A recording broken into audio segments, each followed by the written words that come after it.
Assalomu alaykum hurmatli tomoshabinlar, kanalimizga xush kelibsiz. Videoni ko'rishdan oldin kanalimizga obuna bo'lib qo'yishni unutmang. Joriy yilning 9-12 mart kunlari O'zbekiston hududiga sovuq va nam havo massalari kirib keladi. 9-11 martda O'zbekiston bo'yicha vaqti bilan yog'ingarchilik, yomg'ir yog'adi, ba'zi joylarda qorga aylanadi.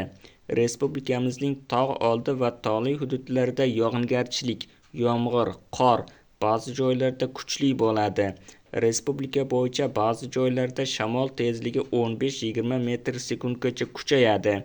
Ayrim joylarda ba'zida 22-25 metr sekundgacha kuchayishi mumkin. 10-12 mart kunlari havo harorati respublika shimolida kechalari 7-10 daraja sovuqgacha, kunduz kunlari 0-3 daraja sovuqgacha, qolgan hududlarda 11-12 martda kechalari 0-3 daraja sovuqgacha, kunduz kunlari 2-5 daraja iliqgacha pasayadi. Manba: O'zgidromet.